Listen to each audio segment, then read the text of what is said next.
Microsoft team up with Meta, Elon Musk releases new updates for the Cybertruck, and Web3 gaming is still an absolute load of shit. Let's get into it. Web3 gaming sucks. It does. If you've played any Web3 games, they all suck. They're terrible. They're absolutely terrible. But they're not always going to be terrible. They will improve and they will get better. What they're trying to do is create something that allows them to force the crypto world down the throats of people that aren't already in crypto. And it doesn't work like that. This article here just kind of goes through the similarities of how the mobile game industry started. And free-to-play games as well. When they were first introduced, again, a lot of people were against them. They didn't like them. The fact that they made money through adverts, people didn't like that because no one was used to having adverts in games before. It was quite rare. But now look at, mobile gaming actually generates a larger amount of revenue than console and PC gaming combined. And obviously free-to-play games, I mean, just look at Fortnite for starters. As soon as we start getting, some real kind of big streamers and YouTubers adopting Web3 games, then that's when we'll see adoption. But before that happens, they need to create Web3 games that are fun and enjoyable to watch, so people who do make streams and gaming content actually have a game that they can play that's going to generate them views as well. So this article just talks about how there was a survey run and survey by Coda Labs, and nearly 7,000 gamers found not everyone is so excited about Web3 gaming. So it says the survey also found that only 52% of mainstream gamers are unfamiliar with Web3 gaming terms. 12% of gamers have tried playing a Web3 game. Only 15% of respondents who hadn't played a Web3 game were interested in doing so. And only 6% of mainstream gamers have ever used a blockchain wallet or bought an NFT. And this again goes with the point that we don't need to make Web3 games. The way I think it should be done is that these developers need to make Web2 games, create an ecosystem that people enjoy, that have fun in, and then slowly start introducing Web3 elements. So much so that the gamers might not even notice that they're Web3 elements. Like Reddit, they obviously released a bunch of NFTs, but they didn't call them NFTs, they just called them digital collectibles, because that's a term gamers are more familiar with. So it's the best way to do it is to kind of introduce it without them even knowing. And then you can say, 6 months down the line, go, did you know that this is actually, blockchain technology? And then they'll be like, oh, okay, wow, that's pretty cool. I'm having fun with it. Maybe this blockchain stuff isn't so bad because it's actually worked quite well for me.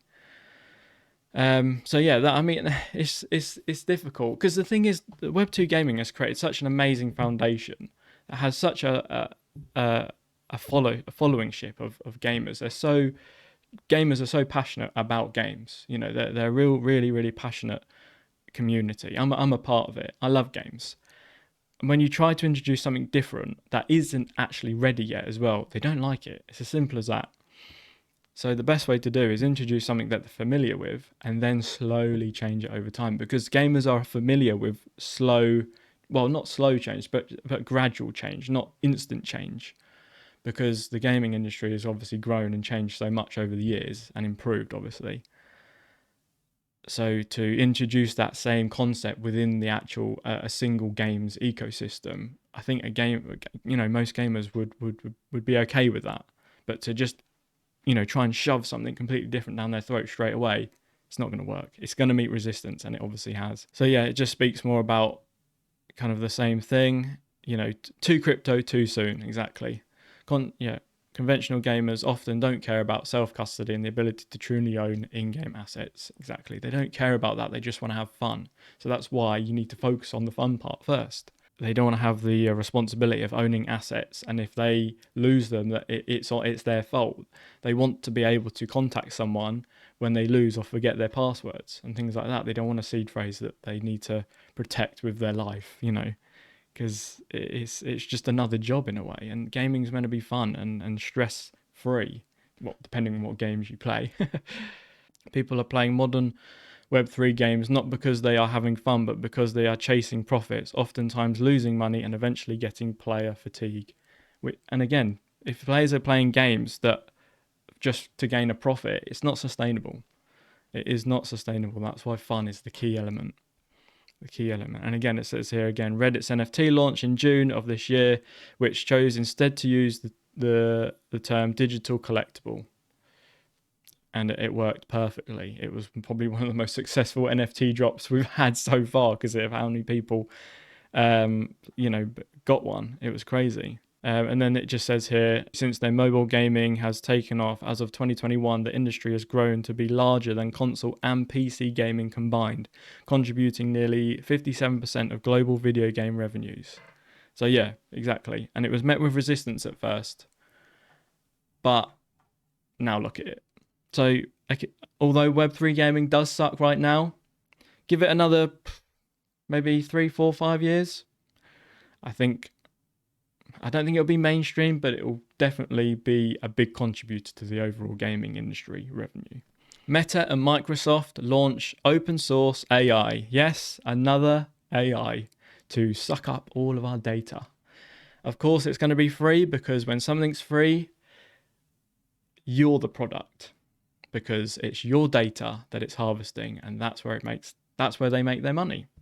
So although I'm not against AI, it's very, very helpful. I use it probably not daily, but definitely weekly. But do we really need another AI? I mean, obviously Meta, it's one of those companies where they kind of need to have AI or offer an AI because otherwise they're going to get left behind. And Meta really are just piling money into everything left, right and center at the moment. We're talking VR, AR, AI. They really are just trying to stay relevant at the moment, Meta, or should I say Facebook. So yeah, they're trying to stay relevant. They're creating AI. They already have an AI. It's called Llama 1 and they're actually upgrading it to what they're calling it Llama 2. Meta claimed Llama 2 was trained on 40% more publicly available online data sources and can process twice as much context compared to Llama 1. So at the moment, Meta did concede that it's not quite as efficient compared to closed source competitors such as OpenAI's GPT-4. So they're trying to close the gap on obviously OpenAI. They haven't quite done it yet with Llama 2, but they are trying to compete. Who can compete with OpenAI at the moment? I mean, it's just they've just had that first move advantage really when it comes to open language AI that is accessible to everyone. At the moment, Llama 2, Meta are trying to tap into a slightly different market because it is only available for, I think, like research and education and things like that. But they have received over 100,000 requests for access of, I think when they released Llama 1. But when you compare that to the 100 million users that signed up in the first 3 months for OpenAI, it's nothing, is it? So, it's good that we're getting competition within the AI world. That's obviously good. It obviously means it will improve. We'll get better at AI as time goes on. But there's that age-old question that isn't that old actually. Is AI good or bad for humanity? I mean, there's obviously good aspects and bad aspects, but in terms of the overall question, is it going to be overall good or overall bad? That's the question, isn't it? Good for competition, but is it good for humanity? Time will tell, I guess. Time will tell. And Tesla shares exciting Cybertruck updates. So for those of you who are excited about the new Cybertruck coming out, I recently learned that Elon Musk announced that the price of the Cybertruck was going to be $30,000, which to me sounds incredibly affordable. That was back in 2020 though, and we all know what's happened with inflation since then, in that short period of time. So yeah, the price will probably be a little bit higher than 30,000, but I was expecting it to be close to 100 grand. I thought it was going to be super, super expensive. I personally want a Cybertruck. If I can afford one and the time is right, I might just get one. The only problem is I live in the UK, and the UK have very, very tight roads, and a big old truck like that might not be the most efficient thing to drive in this country. But I still, if the time was right and the price was right, I'd still probably get one, even if I probably wouldn't be able to actually go very far in it because it wouldn't fit anywhere. Yeah, anyway, CEO Elon Musk said a series of modifications to the vehicle's proposed configurations and pricing structures to meet the Goldilocks balance. It's going to have four doors over a 6-foot bed and will fit into a 20-foot garage. So it's not going to be massive, but it's still going to be a big car when it comes to the UK. We don't have massive cars over here. The Cybertruck is currently undergoing worldwide tests for final certification and validation. And I think they are due to release at the end of this year, and they're going to up production more into 2024. But it's already had over a million pre-orders since its announcement, which is crazy. This is the thing when it comes to the Cybertruck. It's just so bizarre. It's so different from anything we've seen on our normal roads.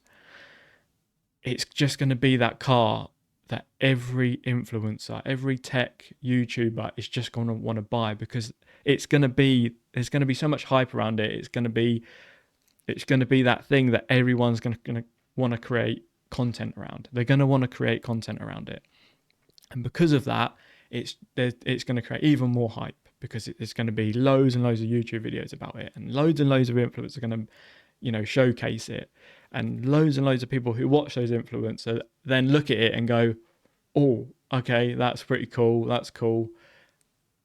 I want one now. And if the price is right, if the price is affordable, if it is around that 30 grand mark,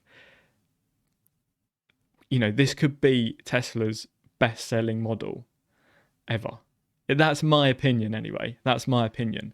That's if the car is actually, made to a decent quality, which is questionable to other models of Tesla. The actual tech inside it is amazing, but the actual physical structure of the car has been questionable when it comes to Tesla cars. They're getting better at it, because obviously you have to remember they are a tech company, really, not a car manufacturing company. So the tech is obviously what they're good at, so that's why it's really good. But when it comes to manufacturing cars, that's what they're still learning and improving on. But they are improving very quickly, which is expected when it comes to Elon Musk and Tesla. Apparently, it's good for up to 500 miles as well, which is like, that's better than a lot of petrol cars when you get to that range. That's ridiculous. But yeah, Cybertrucks will be rolling off the production line in 2023, so probably late 2023, and they'll ramp it up in 2024. So on the financial front, Tesla reported record figures for vehicle production and deliveries, producing 479,700 vehicles and delivering 466,140 in the quarter. The company's quarter 2 revenue was $24.93 billion, surpassing analysts' estimates of $24.32 billion, signifying a 47% year-over-year growth. It's pretty crazy. They have actually had, despite the positive figures, Tesla reported a slight year-over-year decrease in operating income to $2.4 billion. But they do, however, it says here, the company's financial reserves continue to grow, ending the quarter with $23.1 billion in cash equivalents and investments, marking an increase of $700 million, driven by free cash flow of $1 billion. And we know some of that is in Bitcoin as well. So good old Elon supporting that crypto. Good old boy supporting Bitcoin.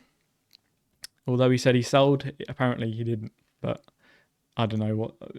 You can't really believe him anymore, because he just says anything he wants. But I think he definitely does hold, well, Tesla hold Bitcoin. So it's good to know. I think the Cybertruck is going to be the internet's car. Every influencer is going to want one. They're going to want to make content around it. And that content is going to be viewed by millions, billions of people maybe. And, a portion of those people will also want to buy the car after watching those videos that their favorite influencers are making. And if the price is right, then it could be Tesla's best-selling model ever. So keep an eye on the Cybertruck. I know I will be, because I kind of want one. I'm not going to lie. I kind of want one. But yeah, I'm going to end the video there. If you enjoyed it, make sure to hit the like button and subscribe if you are liking my content right now.